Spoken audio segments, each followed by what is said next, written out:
Voltamos com o episódio número 2 e hoje vamos falar sobre o preâmbulo. Mas antes de começar o nosso conteúdo, eu quero, primeiramente, agradecer pelas mensagens que foram enviadas.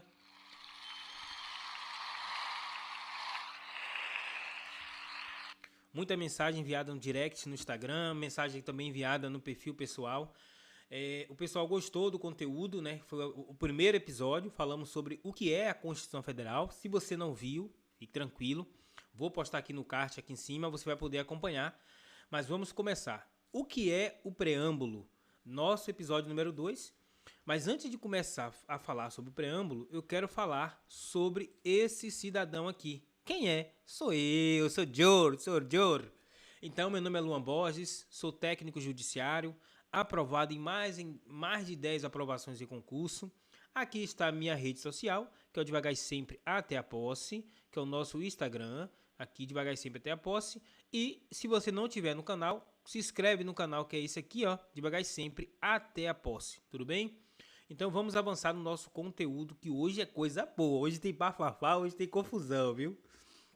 Vamos lá.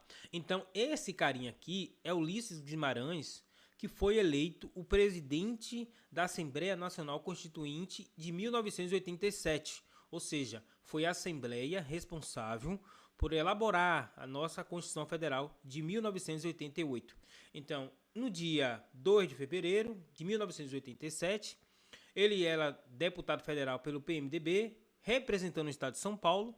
Nasceu no dia 6 de outubro de 1916, faleceu, né, em um trágico acidente em 92, eu tinha apenas 2 anos de idade, oh meu Deus.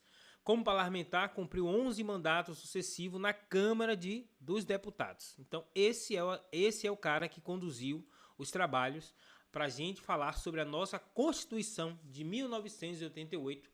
Lembrando que eu falei no primeiro episódio que foi pós-regime militar, beleza?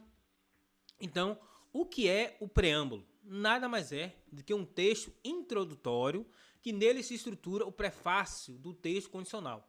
Você com certeza já leu um livro ou um livro de romance e sempre tem aquela questão do prefácio, né? Aquela introdutória ali contando um pouquinho da história, o objetivo do livro. Então, o nosso preâmbulo, ele é um prefácio.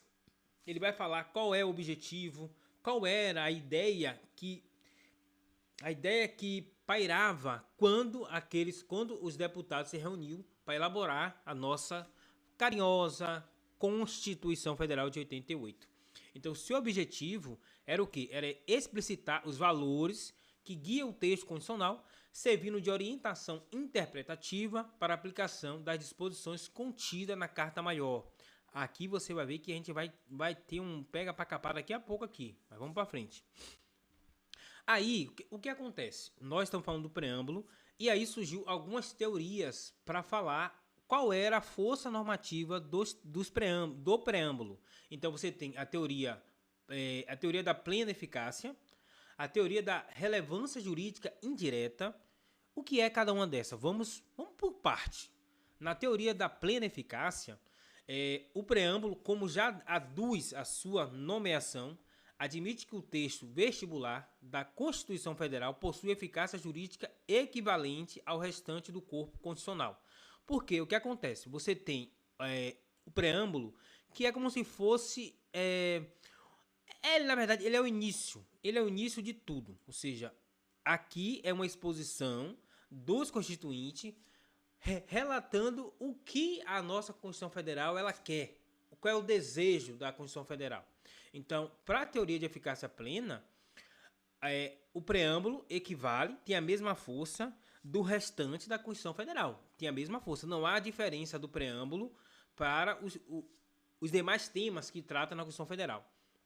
Já na teoria da relevância jurídica indireta, a relevância diz assim, por sua vez, elenca que o preâmbulo constitucional desempenha a função de orientar a identificação das características que regem o texto constitucional, sem possuir por si próprio caráter normativo. Veja a diferença.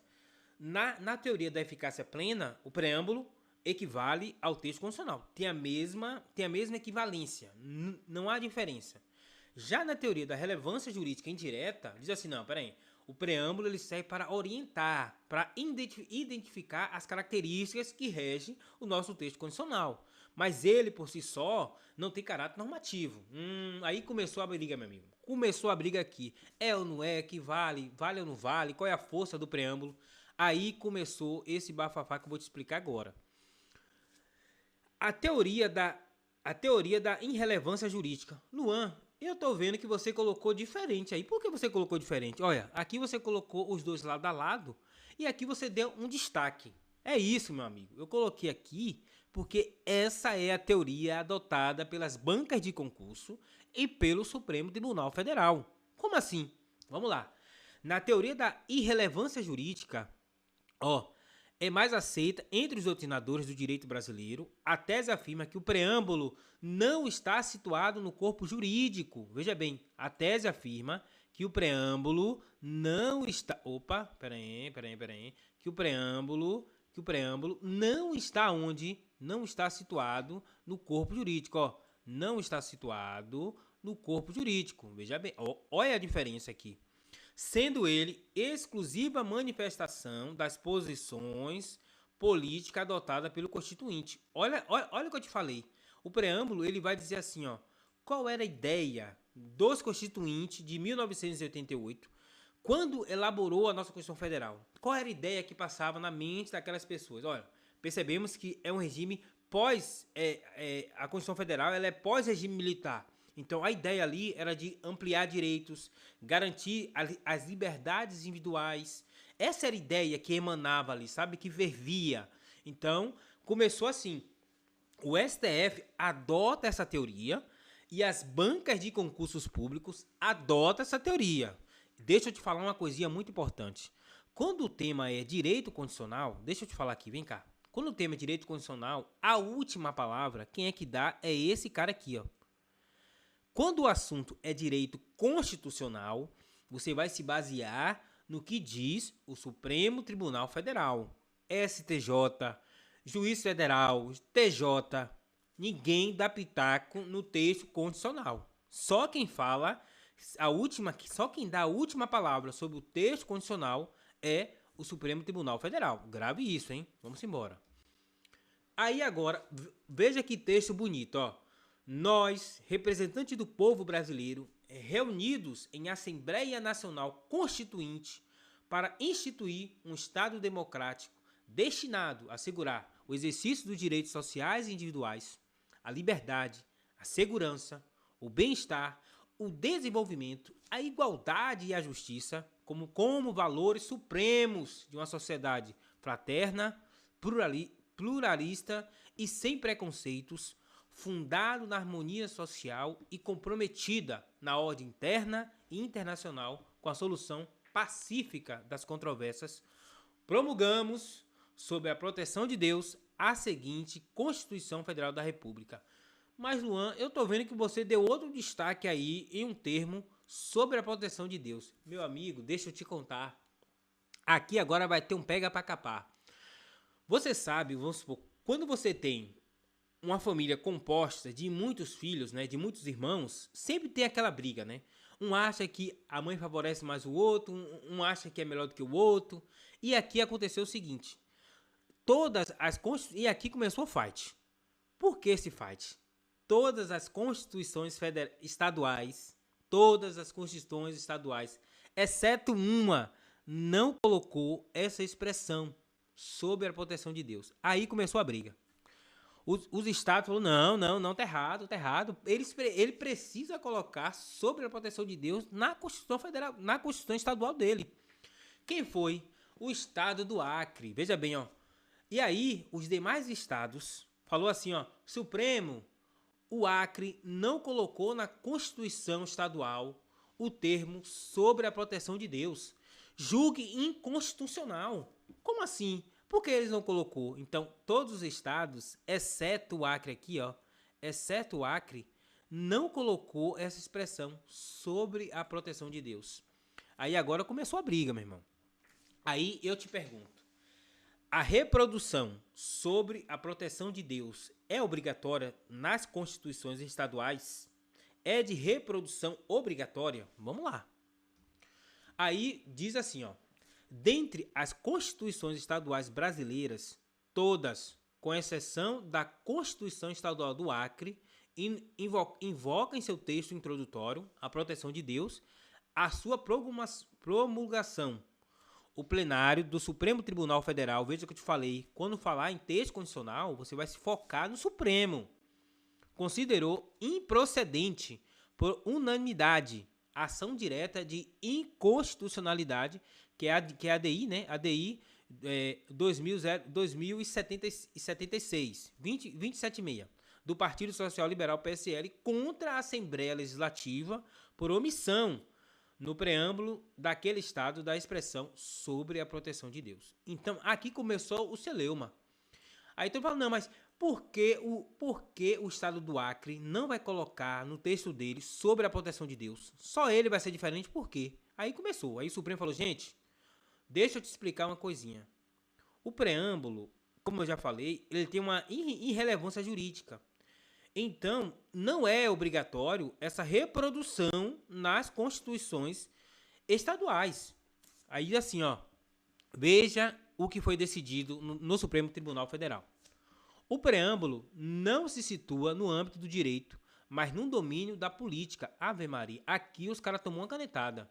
O preâmbulo não se situa no âmbito do direito, mas no domínio da política, refletindo posição ideológica do constituinte. Veja o que eu te falei. Qual era a ideia? Qual era a ideologia do constituinte originário, lá quando foi escrita a Constituição Federal? É claro que uma Constituição que consagra princípios democráticos liberais não poderia conter preâmbulos que proclamassem princípios diversos. Não contém o preâmbulo, portanto, relevância jurídica. Relevância jurídica. O preâmbulo não constitui norma central da Constituição Federal, de reprodução obrigatória na Constituição do Estado-membro. O que acontece é que o preâmbulo contém, de regra, proclamação ou exortação no sentido dos princípios escritos na Carta, princípio do Estado Democrático de Direito, princípio republicano, princípio dos direitos e garantias. Esses princípios, sim, escritos na Constituição, constituem normas centrais de reprodução obrigatória, o que não pode a Constituição do Estado-membro dispor de forma contrária, dado que, reproduzindo ou não na Constituição Estadual, incidirão na ordem local. Então, foi a ADI, como eu te falei, ADI 2076, do voto do ministro Carlos Veloso, julgamento de 2002, veja bem. Então, o preâmbulo não tem relevância jurídica, não constitui norma central da Constituição Federal, aqui, ó, da Constituição, beleza? Mas o Estado não ficou muito bem não, viu? Mas como é que eu faço para memorizar? Gente, quando você vai levar para sua prova, você vai levar o seguinte: o preâmbulo da Constituição não constitui norma central.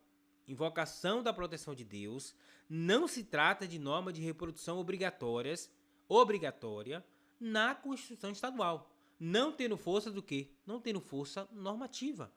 Então, os estados ficaram chateados, falou, não, Supremo, isso está errado. Por que o Acre não colocou o termo lá, sob a proteção de Deus? Só ele vai ser diferente?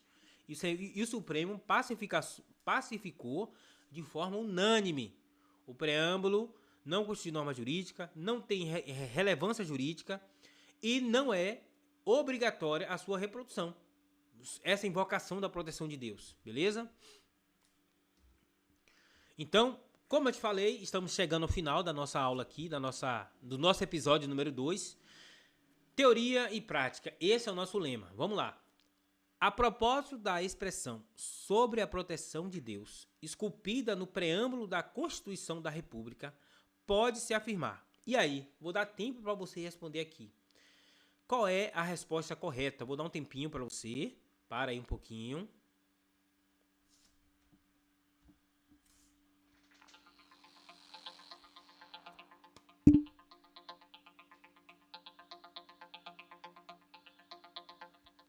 A resposta correta é a letra B. Por quê? Constitui uma exortação sem carga normativa. Se você voltar aqui, ó, Se você voltar, você vai ver que, ó, não tem força normativa. A gente já falou aqui, ó, não, aqui, ó, não tem carga normativa. Então, a gente é teoria e prática. A gente não brinca em serviço não, meu amigo. Então, vamos mais um aqui. Então, aqui ficou a letra B. Mais uma. Opa. Mais uma. Vou dar um tempinho pra você. Eu vou dar um tempinho, mais um tempinho pra você. Deixa eu ler. No entendimento do Supremo Tribunal Federal, o preâmbulo da Constituição Federal não se situa no âmbito direto, mas no domínio da política. Olha aí, gente, o que eu falo para você, eu estudo bancas de concursos públicos. Então, aqui é a questão da CESP. Então, eu vou trazer para você coisas que a banca cobra. E você vai acertar e você vai ser aprovado. Esse é o meu objetivo. Vamos lá. No entendimento do STF, o preâmbulo da Constituição Federal não se situa no âmbito do direito, mas no domínio político, pois reflete a posição ideológica do constituinte de caráter principiológico. Claro, quais são os princípios que regia a Constituição, a Assembleia Constituinte? É isso. Correto. Então, galera, chegamos ao fim de mais um episódio. Quero agradecer a sua presença. Se você não é inscrito no canal, se inscreve, compartilha, ativa o sininho e o mais importante, vamos espalhar a educação. Porque eu, Luan, acredito na força da educação, porque eu fui alcançado por ela. Tamo junto, até a posse, valeu, tamo junto, valeu galera.